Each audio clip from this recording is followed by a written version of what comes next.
नमस्कार दोस्तों, स्वागत है आपका आपके अपने YouTube channel the IQ traders में। दोस्तों आज के वीडियो में हम बात करेंगे USD INR के बारे में। तो हम चलते हैं चार्ट्स पर। तो ये फ्यूचर्स का चार्ट है और आप देख सकते हैं कि लास्ट के जो कुछ ट्रेडिंग सेशंस थे, कितना लो वोलाटाइल USD INR हमारा कुछ ट्रेडिंग सेशन में एक रेंज में ट्रेड कर रहा था, जिसका हाई साइड लगभग 83 के आसपास था और लो साइड लगभग 82 के आसपास था। यानी कि पिछले दिनों जो बहुत एक्सट्रीम वोलाटिलिटी दिखाने के बाद नीचे से गैप अप तेजी इस तरह की एक्सट्रीम वोलाटिलिटी दिखाने के बाद USD INR पिछले कुछ एक हफ्ते के समय से 7-8 ट्रेडिंग सेशन में एक रेंज में ट्रेड करता हुआ नजर आया। जब ये रेंज ट्रेडिंग शुरू हो जाती है तो दोस्तों सेलर्स में एक अच्छी उम्मीद जग जाती है कि हम कॉल और पुट को सेल करके दोनों साइड के स्ट्रेंगल्स को सेल करके उसका प्रीमियम मीट कर सकते हैं। एक रेंज बनाने की कोशिश की जाती है, वोलाटिलिटी थोड़ी सी डल हो जाती है। लेकिन दोस्तों उसके बाद हमने देखा कि इस कैंडल में एक्सट्रीम वोलाटिलिटी हमें देखने को मिली, एक्सट्रीम तेजी हमें देखने को मिली, जिसने ये सारा भ्रम दूर कर दिया कि USD INR अभी वोलाटिलिटी के मामले में थोड़ा सा डल होता हुआ नजर आएगा। तो दोस्तों USD INR अभी फुल स्विंग में, फुल वोलाटिलिटी के मूड में अभी हमें नजर आता है। अब ट्रेडिंग कैसे करें और डेटा को कैसे समझें वो हम थोड़ा सा देखने की कोशिश करेंगे। तो दोस्तों उसके लिए हम चलते हैं आवरली चार्ट पर। और आवरली चार्ट में यदि हम पैटर्न देखना चाहें, आवरली चार्ट में यदि हम देखना चाहें तो ये एक जो नीचे से जो एक डिमांड इसने क्रिएट की इस लेवल से, यहाँ से जब इसमें तेजी आई और उसके बाद यहाँ इस जोन में बार बार ये रीटेस्ट कर रहा था, इस जोन को बार बार रीटेस्ट कर रहा था।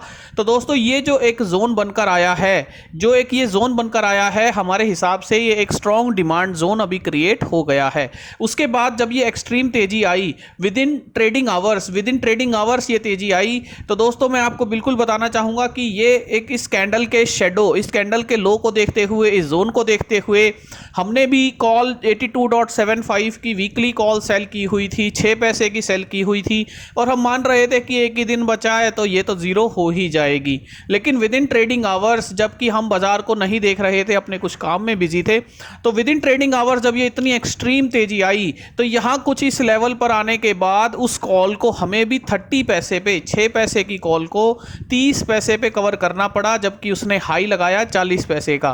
तो दोस्तों उसके बाद हमने कुछ और ट्रेडिंग करके उस पैसे को रिकवर तो किया, नो डाउट, लेकिन इस तरह की एक्सट्रीम वोलेटिलिटी में कॉल्स को सेल करना अपने आप में एक रिस्की बेट हमें नजर आती है। और इस स्लो डाउन को देखते हुए, इस लो वोलाटाइल एनवायरनमेंट को देखते हुए भी हमने कॉल साइड में रिस्क ले लिया था। हालांकि पुट सेल की पोजीशंस ज्यादा थी, पर फिर भी पुट सेल में वो उतना काउंटर नहीं कर पाई जितना कॉल ने लॉस दिया था। उसका लॉस हमें फ्यूचर्स को लॉन्ग करके ही रिकवर करना पड़ा था। तो दोस्तों इस तरह से हम इस वोलेटिलिटी को समझ रहे हैं, जिसमें एक ये डिमांड जोन बनकर सामने आया है। और अभी जो लास्ट ट्रेडिंग सेशन में दो तरह की कैंडल बनी है, जिसमें नीचे से यहां शेडो आई है, ऊपर से यहां शेडो आई है। तो ये एक आपको एक रेंज का एक ऑप्टिमिज्म देती है, रेंज का एक अंदाजा देती है कि ये एक रेंज आपकी बनकर सामने आई है, शॉर्ट रेंज बनकर सामने आई है। इस रेंज के बियॉन्ड अगर USD INR ट्रेड करता है तो उसी डायरेक्शन में आप ट्रेड ले सकते हैं। दोस्तों इसको शॉर्ट टाइम फ्रेम में एक बार देखने की कोशिश करते हैं। तो शॉर्टर टाइम फ्रेम में इस कैंडल में आपको वॉल्यूम ओरिएंटेड कैंडल नजर आती है और ये कैंडल भी वॉल्यूम ओरिएंटेड नजर आती है। तो थोड़ा सा और शॉर्ट टाइम में चलते हैं। यदि हम 1 मिनट के चार्ट में सीधा चले जाएं तो दोस्तों 1 मिनट के चार्ट में आपको यहां दिखता है, यहां आपको यह नजर आता है कि केवल दो कैंडल ट्रेड हुई 12:55 के आसपास में, केवल 2 कैंडल्स ट्रेड हुई और उसमें USD INR 82.8 से 82.35 के आसपास का लो लगाने में कामयाब रहा। हालांकि वो लो सस्टेन नहीं हुआ और वहां एक एक्सट्रीम बाइंग हमें देखने को मिली और उसके बाद वो लो द्वारा रिटेस्ट भी नहीं हुआ। तो जो जोन रिटेस्ट हुए वो ये जोन थे 82.65 के आसपास के जोन आप वापस रीटेस्ट हुए थे। तो दोस्तों अगर इस चार्ट को अब थोड़ा सा स्क्वीज करके आप लाइन प्लॉट करते हैं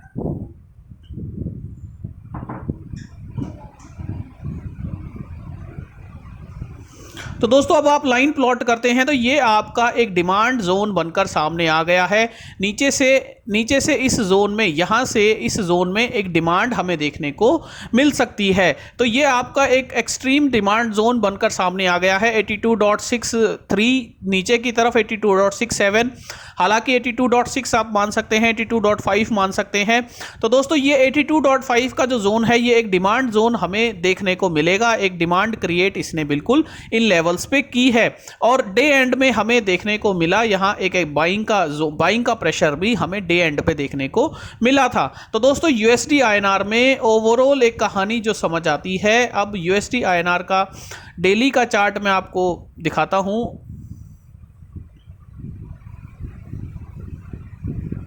तो यूएसडी आईएनआर में जो एक ओवरऑल कहानी समझ आती है वो कुछ इस तरीके से बनती है, जिसमें कि डिमांड जोन 82.5 के आसपास हमें देखने को मिलेगा और ऊपर की तरफ जैसे जैसे ये हायर हाई पैटर्न बनाए डेली कैंडल पर या आवरली कैंडल पर हायर हाई बनाए तो इसमें एक बाय द डिप लेने की कोशिश की जा सकती है। जैसे अभी फिलहाल ये लोअर लो पैटर्न बना है, लोअर हाई पैटर्न बना है, ये हाई है, ये हाई नीचे है।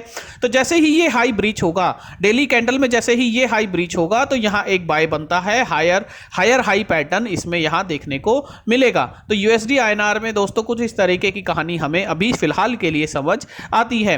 अब एक बार डेटा की मदद लेते हैं तो दोस्तों डेटा में कुछ इस तरीके का हमें व्यू नजर आता है, जिसमें लास्ट ट्रेडिंग सेशन में हेवीली अनवाइंडिंग हुई, उससे पहले भी अनवाइंडिंग हुई। तो दोस्तों सामने से फ्यूचर्स में तो अनवाइंडिंग करके लॉन्ग्स को अनवाइंड किया जा रहा है, लेकिन लास्ट ट्रेडिंग सेशन में लगभग 5,50,000 के आसपास कॉन्ट्रैक्ट्स का रोल ओवर हुआ है। तो लास्ट ट्रेडिंग सेशन का जो भी रेंज बनता है दोस्तों, लास्ट ट्रेडिंग सेशन का नवंबर का जो भी रेंज बनता है कैंडल का, वो आपका हाई या लो साइड में ट्रेड करने के लिए एक जोन बनाता है। तो जैसा कि हमने बात की कि ये जो नीचे 82.5 अभी इस अक्टूबर सीरीज के लिए एक डिमांड बनकर आई है, क्योंकि 82.35 तो सस्टेन ही नहीं किया था, 82.563 के आसपास में रीटेस्ट हुआ था। तो 82.5 से हम मान रहे हैं 10 पैसे का हम एक बफर भी ले रहे हैं। तो 82.5 82.6 का जो जोन है वो एक डिमांड जोन बनकर आता है और उसके बाद फिर हमें वापस से बाउंस बैक इसमें नजर आया, यूएसडी आईएनआर में नजर आया। और इस कैंडल में जो नवंबर की ये कैंडल बनी है, यानी आपका जोन भी छोटा हो गया है नवंबर के लिए, तो उसमें आपको बहुत अच्छा रोल ओवर भी देखने को मिला है। 5.5 लाख कॉन्ट्रैक्ट्स का रोल ओवर आपको देखने को मिला है। तो दोस्तों यहां एक अपॉर्चुनिटी बनेगी, यदि यूएसडी आईएनआर फिर से हायर हाई बनाएगा तो फिर से एक लॉन्ग की अपॉर्चुनिटी बनेगी। हालांकि शॉर्ट अगर ये बनाता है, लो तोड़ता है 82.5 का, तो इसके पास नीचे की तरफ से पुल करने के लिए काफी अच्छे डिमांड जोन अभी नीचे की तरफ हैं। तो दोस्तों हम उम्मीद करते हैं कि यूएसडी आईएनआर में अभी पुट सेल करके हम अपने प्रीमियम्स को और ज़्यादा अर्न कर सकते हैं।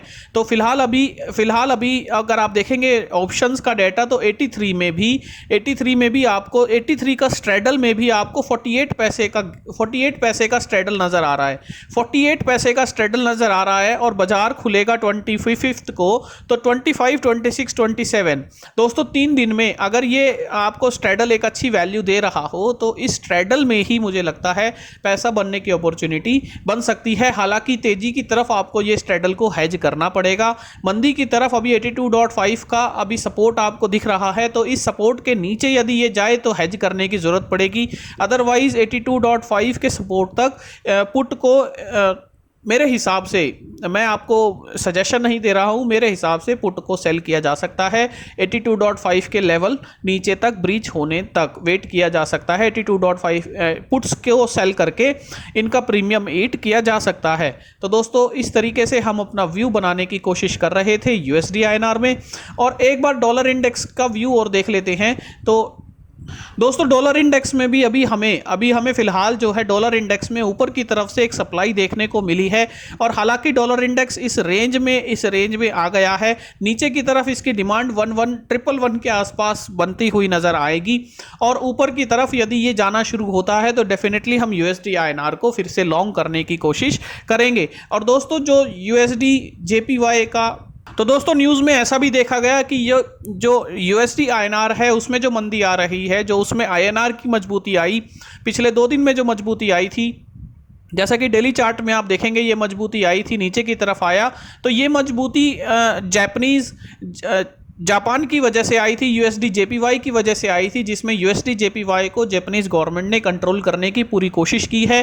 दोस्तों ऐसी कोशिश इन्होंने पहले भी एक बार यहाँ की थी और उसके बाद इन्होंने जब फ्री छोड़ा तो यूएसडी जेपीवाई अपने काफ़ी एक्सट्रीम लेवल तक चला गया, 150 प्लस कर गया था।